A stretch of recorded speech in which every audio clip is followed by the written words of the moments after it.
आइए आज हम लोग मानव भूगोल के मूल सिद्धांत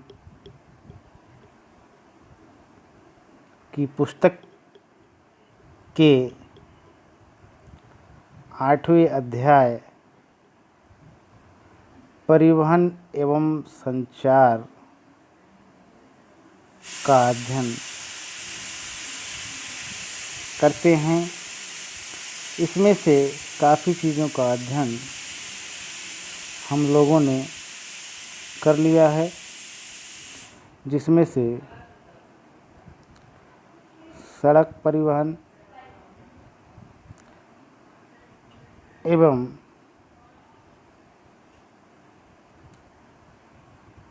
रेल परिवहन, इन दोनों का अध्ययन हम लोगों ने किया है। और आज हम लोग वायु परिवहन का अध्ययन करेंगे। वायु परिवहन, जिसे इंग्लिश में एयर ट्रांसपोर्ट कहा जाता है, आधुनिक समय में यात्री व वस्तुओं के परिवहन की दृष्टि से वायु परिवहन का महत्व दिनों दिन बढ़ता जा रहा है।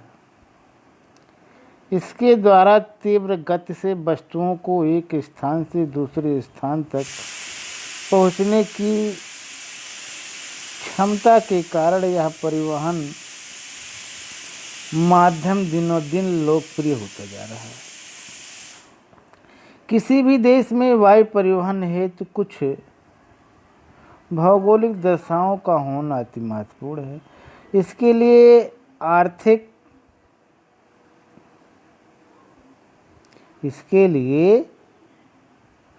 आर्थिक प्राविधिक क्षमता, ऊंचा जीवन स्तर, परिवहन के अन्य साधनों के विकास की प्रारंभिक अवस्था, हवाई अड्डों के लिए कम भीड़ भाड़ शोरगुल का न होना अपेक्षित होता है, और हवाई सुरक्षा, स्वास्थ्य एवं विभिन्न प्रकार की सुविधाओं का विकास जिन देशों में हो सका है, उन देशों में वायु परिवहन का विकास भी हो सका है। और इस प्रकार से वायु मार्गों के जो प्रकार हैं, वो पहला है अंतर महाद्वीपीय वायु मार्ग। ये क्या होता है? ये वायु मार्ग विभिन्न महाद्वीपों के देशों से होकर गुजरते हैं।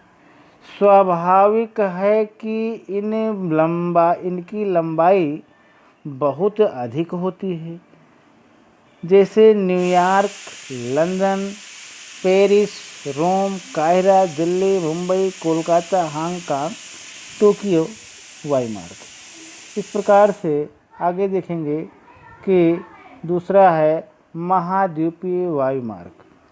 यह वायु मार्ग एक ही महाद्वीप के विभिन्न देशों से होकर गुजरता है, जैसे लंदन, फ्रैंकफर्ट, वारसा, मॉस्को वायु मार्ग, तथा दिल्ली, कोलकाता, हांगकांग, टोक्यो मार्ग। और वायु मार्गों की तुलना में इन वायु मार्गों की लंबाई कम होती है। आगे देखेंगे कि राष्ट्रीय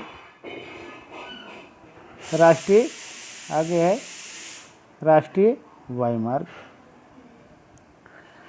यह वायु मार्ग किसी राष्ट्र के प्रमुख नगरों से होकर गुजरते हैं, जैसे भारत में दिल्ली, मुंबई, चेन्नई मार्ग, यूएसए में न्यूयॉर्क, शिकागो, सैन फ्रांसिस्को आदि है। और आगे देखेंगे प्रादेशिक वायु मार्ग है। संपन्न देशों में प्रादेशिक स्तर पर भी वायु सेवा प्रदान की जाती है, अतः ऐसे वायु मार्गों को प्रादेशिक वायु मार्ग की संज्ञा दी जाती है। आगे हम लोग देखेंगे विश्व के प्रमुख वायु मार्ग। विश्व में वायुमार्गों का सर्वाधिक विस्तार उत्तरी गोलार्ध में पाया जाता है। यहाँ वायुमार्गों के 3 मुख्य नाभिकीय प्रदेश हैं। इन केंद्रों से विश्व के विभिन्न देशों के वायुमार्ग जाते हैं। विश्व के प्रमुख वायुमार्ग इस प्रकार हैं: New York, London, Paris, Frankfurt, Rome, काहिरा, Beirut, Delhi, Mumbai, Kolkata, Rangoon, Hong Kong, Shanghai, Tokyo वायुमार्ग। और फिर है London, New York, Brussels, Munich, Rome, काहिरा, Kuwait, Karachi, Singapore, Perth, Melbourne वायुमार्ग। न्यूयॉर्क, केप टाउन, सिडनी वायुमार्ग। न्यूयॉर्क, सैंटियागो वायुमार्ग। न्यूयॉर्क, पनामा, होनोलुलु, टोक्यो वायुमार्ग। न्यूयॉर्क, मसाइये, एथेंस, सिकंदरिया, काहिरा, Gaza, Baghdad, Bahrain, Shiraz, Karachi, Jodhpur, Delhi, Kolkata, Rangoon, Bangkok, Singapore, उद्बन, ब्रिस्बेन, सिडनी, मेलबोर्न वायुमार्ग। आगे है लंदन, न्यूयॉर्क, मॉन्ट्रियल वायुमार्ग। न्यूयॉर्क, शिकागो, सैन फ्रांसिस्को वायुमार्ग। लंदन, न्यूयॉर्क, पनामा, सैंटियागो वायुमार्ग। लंदन, बोन, बर्लिन, मॉस्को वायुमार्ग। आगे देखेंगे हम लोग कि पेरिस, बोन, मॉस्को वायुमार्ग। नेक्स्ट है फ्रांसिस्को, होनोलुलु, टोक्यो, शंघाई वायुमार्ग। आगे है Moscow, Warsaw, Prague, Zurich, Paris, London वायुमार्ग। अगला है मॉस्को, लंदन, मॉन्ट्रियल वायुमार्ग। अगला है Vancouver, Tokyo, Shanghai, Singapore, Durban, Sydney वायुमार्ग। नेक्स्ट है Chicago, London, Nairobi, Cape Town वायुमार्ग। नेक्स्ट आएंगे, इसमें देखेंगे मॉस्को, नोवोसिबिर्स्क, व्लादिवोस्टोक वायुमार्ग। Next Chicago, Paris, Berlin, Moscow, Vladivostok वायुमार्ग। Next Chicago, Miami, Trinidad, Rio de Janeiro, Buenos Aires वायुमार्ग। इस प्रकार से वायुमार्ग परिवहन के कारण मानव ने पर्वतों, पठारों, मरुस्थलों तथा वन प्रांतों में परिवहन चलाने में सफलता प्राप्त कर लिया है। समूचे विश्व में वायुमार्गों का जाल तीव्रता से फैलता जा रहा है। वायुयान परिवहन को विकसित करने के लिए मूल्यवान वायुयान खरीदने, विमानशाला बनाने और हवाई पत्तनों का निर्माण करने तथा इनका रखरखाव करने पर भारी धनराशि व्यय करनी पड़ती है। यही कारण है कि औद्योगिक और संपन्न राष्ट्रों में ही इसका अधिक विकास हो पाया है। ठीक, आगे देखेंगे हम लोग कि वर्तमान विश्व में दूरस्थ स्थान भी 35 घंटे की फ्लाइट से अधिक दूर नहीं है। कि वर्तमान विश्व में दूरस्थ स्थान भी 35 घंटे की फ्लाइट से अधिक दूर नहीं है। जो यात्रा पहले वर्षों या महीनों में होती थी, अब वायुयानों से घंटों या मिनटों में की जा सकती है। विश्व के अनेक देशों में नियमित वायु सेवाएं सुलभ हैं। ब्रिटेन की वाणिज्य वायु सेवा पूरे विश्व के लिए अनुकरणीय बन गई है। सुपरसोनिक विमान लंदन और न्यूयॉर्क की दूरी मात्र 3.5 घंटे में तय करने में सक्षम है। आगे है अंतर महाद्वीपीय वायुमार्ग। उत्तरी गोलार्ध में अंतर महाद्वीपीय वायुयान सेवा का एक निश्चित पथ बन गया है। पूर्वी संयुक्त राज्य अमेरिका, पश्चिमी यूरोप, दक्षिणी पूर्वी एशिया में वायुयानों का सघन जाल पाया जाता है। विश्व के 60% वायु मार्गों का उपयोग अकेला संयुक्त राज्य अमेरिका करता है और New York, London, Paris, Amsterdam, Chicago विश्व के प्रमुख वायु पत्तन हैं। अफ्रीका, एशियाई, रूस और दक्षिणी अमेरिका में वायुमार्गों का अभाव पाया जाता है।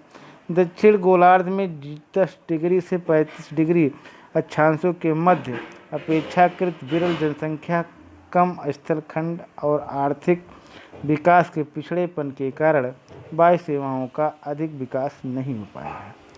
आगे हम लोग देखेंगे वायु परिवहन का महत्व। वर्तमान समय में वायु परिवहन विश्व भर में प्रासंगिक बन गया है और इसके लाभों को इस प्रकार जान लेते हैं। पहला है पर्वतीय, पठारी, नदियों, से युक्त एवं वनाच्छादित क्षेत्रों में परिवहन के लिए वायु यातायात बहुत उपयोगी है। दूसरा नंबर है, भारत के उत्तरी पूर्वी क्षेत्र में निरापद एवं सुखद यात्रा करने का एकमात्र साधन वायु यातायात ही है। तीसरा है, विश्व के दूर दूर स्थित नगरों क्षेत्रों के लिए कम समय में यात्रा करने के लिए वायु यातायात रामबाण है। चौथा है, वायु यातायात द्वारा मूल्यवान शीघ्र नष्ट होने वाले पदार्थों को शीघ्रता से एक स्थान से दूसरे स्थान तक पहुंचाया जा सकता है। आगे हम लोग देखेंगे कि बाढ़ आने, भूकंप आने, सूखा पड़ने से लेकर सुनामी लहरों के विनाश लीला होने पर आपदाग्रस्त क्षेत्रों में सहायता पहुंचाने में वायु यातायात का कोई मुकाबला नहीं है। अगला नंबर है, भारत जैसे कृषि प्रधान देशों के लिए लहलहाती फसलों को कीट पतंगों से बचाने के लिए विमानों द्वारा खाड़ी फसलों पर कीटनाशकों का छिड़काव किया जा सकता है। 7 नंबर है, देश की सीमाओं की सुरक्षा में वायु यातायात की बड़ी महत्वपूर्ण भूमिका होती है और वायु यातायात से लोगों को आजीविका प्राप्त होती है तथा साथ ही साथ सरकार को भी आय प्राप्त होती है। वायु यातायात अंतर्राष्ट्रीय संपर्क बढ़ाकर व्यापार और उद्योग में भी महत्वपूर्ण भूमिका निभाता है। वायु परिवहन चिकित्सा, पर्यटन तथा सामान्य पर्यटन को बढ़ाने में महत्वपूर्ण भूमिका निभाता है। इस प्रकार से हम लोग आगे देखेंगे पाइपलाइन परिवहन। पाइपलाइन कम्युनिकेशन कह सकते हैं। अब पाइपलाइन परिवहन नवीनतम परिवहन है और जिसका विकास देखेंगे कि वर्तमान आवश्यकताओं की पूर्ति के लिए किया जाता है। इसका विकास है, इस प्रकार से हम समझते हैं कि पाइपलाइन परिवहन एक लेटेस्ट परिवहन है और जिसका डेवलपमेंट प्रेजेंट टाइम में आवश्यकताओं की पूर्ति के लिए किया गया है। पाइपलाइन के द्वारा जल, खनिज तेल, अवमल, नाली के मल, कोयला, चूड़ को पानी में घोलकर सुविधापूर्वक परिवहन किया जाता है। वर्तमान समय में पाइपलाइन ने बड़े मालवाहक साधन बनकर उभरी हैं। इनके द्वारा सभी तरल तथा गैसीय पदार्थों का सुविधाजनक ढंग से परिवहन किया जाता है। विश्व के अनेक मार्गों में अनेक भागों में रसोई गैस एलपीजी की आपूर्ति पाइपलाइन के माध्यम से ही की जाती है। और न्यूजीलैंड में डेयरी फार्मों से दुग्ध को फैक्ट्रियों तक पाइपलाइन द्वारा ही भेजा जाता है। संयुक्त राज्य अमेरिका में खनिज तेल उत्पादक क्षेत्रों और उसके उपभोक्ता क्षेत्रों के बीच पाइपलाइनों का सघन जाल फैला हुआ है। बिग इंच संयुक्त राज्य अमेरिका की ऐसी ही एक प्रसिद्ध पाइपलाइन है जो मैक्सिको की खाड़ी में स्थित तेल की कुओं से उत्तरी पूर्वी राज्यों में तेल लेकर जाती है। इस प्रकार से यूरोप, रूस, पश्चिमी एशिया और भारत में पाइपलाइन परिवहन लोकप्रिय होता जा रहा है। भारत, ईरान, चीन, इराक और तुर्कमेनिस्तान में पाइपलाइनों का उपयोग खनिज तेल के परिवहन के लिए किया जा रहा है। ईरान से भारत तक पाकिस्तान होकर आने वाली लाइन, जो कि विश्व की सबसे लंबी पाइपलाइन होगी। प्राकृतिक गैस का परिवहन करेगी। पाइपलाइन द्वारा रासायनिक पदार्थ, रासायनिक उर्वरक बनाने वाले कारखानों को पाइपलाइन द्वारा प्राकृतिक गैस सुलभ कराई जाती है। आगे हम लोग देखेंगे विश्व की प्रमुख पाइपलाइनें। विश्व में संयुक्त राज्य अमेरिका, कनाडा, रूस, चीन, दक्षिणी पश्चिमी एशियाई देश के तेल उत्पादक यूरोपीय उपभोक्ता देशों में पाइपलाइनों का सघन जाल मिलता है और विश्व के प्रमुख देशों में पाइपलाइन इस प्रकार है। पहला है संयुक्त राज्य अमेरिका, विश्व की सबसे लंबी 4 लाख किलोमीटर पाइपलाइन इस देश में बिछी हुई है। इस देश के बृहद उत्पादक क्षेत्रों तथा नगरों और महानगरों के बीच पेट्रोलियम तथा प्राकृतिक गैस की पाइपलाइनें बिछाई गई हैं। इस देश की एक बड़ी पाइपलाइन जिसका निर्माण बिग इंच पाइपलाइन है, मैक्सिको खाड़ी के तट से उत्तरी पूर्वी भाग में तेल पहुंचाने के लिए बिछाई गई है। आगे हम लोग दूसरा देखेंगे, कनाडा। इस देश का पेट्रोलियम प्राकृतिक गैस उत्पादक क्षेत्र राखी के पूर्वी क्षेत्र में स्थित होने के कारण पाइपलाइनें पश्चिम से पूर्व बिछाई गई हैं। इस देश की अधिकांश जनसंख्या तथा नगर एवं महानगर पूर्वी क्षेत्र में स्थित है। यहाँ 43,436 किलोमीटर लंबी तेल पाइपलाइन बिछाई गई है, जिससे उत्पादक क्षेत्र से उपभोक्ता क्षेत्र तक तेल एवं प्राकृतिक गैस की आपूर्ति की जाती है। आगे हम देखेंगे रूस। इस देश की प्रमुख खनिज तेल एवं गैस उत्पादक क्षेत्रों के उपभोक्ता क्षेत्रों तक विस्तृत रूप से गैस तेल पाइपलाइनों का जाल फैला हुआ है। यहाँ लगभग 75,000 किलोमीटर लंबी पेट्रोलियम पाइपलाइन तथा 1.7 लाख किलोमीटर प्राकृतिक गैस पाइपलाइन का विस्तार किया गया है। आगे देखेंगे हम लोग चीन। इस देश का भी विस्तार पूर्वी पश्चिम होने से तथा तेल उत्पादक क्षेत्र पश्चिम में सिकियांग बेसिन में, उपभोक्ता क्षेत्र पूर्वी क्षेत्रों में होने के कारण तेल पाइपलाइनों का जाल फैला हुआ है। यहाँ 20,000 किलोमीटर लंबी तेल पाइपलाइन बिछाई गई है। तेल उत्पादक क्षेत्र डॉकिंग से लूटापत्तन तथा बीजिंग तेल शोधनशालाओं तक बिछाई गई है तथा इस प्रकार लैचाऊ से लहासा तक तेल पाइपलाइन बिछाई गई है। ठीक, इस प्रकार से इस्पो नामक तेल पाइपलाइन परियोजना रूस चीन को जोड़ने वाली 4700 किलोमीटर विश्व की सबसे लंबी परियोजना है। आगे देखेंगे भारत।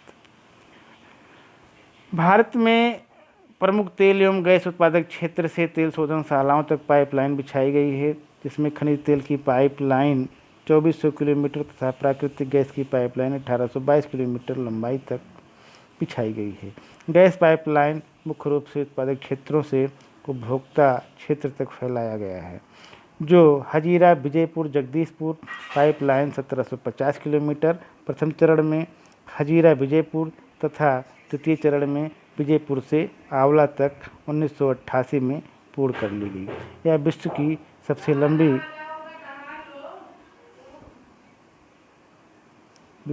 लंबी भूमिगत गैस पाइपलाइन है। ठीक, और आगे देखेंगे हम लोग पाइपलाइन और पाइपलाइन परिवहन का महत्व, इसको देख लेते हैं। भारत में पेट्रोलियम उत्पादों व तेल तथा प्राकृतिक गैस के उपयोग में काफ़ी वृद्धि हुई है। उत्पादन क्षेत्र से शोधनशालाओं तथा यहाँ से उपभोक्ता क्षेत्रों में इसे सुरक्षित पाइपलाइनों में भेजा जाता है। ये पाइपलाइनें थल एवं जल दोनों क्षेत्रों में आसानी से बिछाकर इन पदार्थों को सुगमता से भेज दिया जाता है। जिन प्रदेशों में तेल एवं गैस की अधिक मांग होने के कारण इन पदार्थों की आपूर्ति के लिए विशाल तेल भंडारण में इन पाइपलाइनों का निर्माण लाभकारी रहता है, क्योंकि इनके द्वारा सुरक्षित सस्ते दर से तथा सुगमता मांग क्षेत्रों में सुविधा रहती है। आगे हम लोग देखेंगे पाइपलाइन परिवहन के दोष, क्या क्या दोष हैं।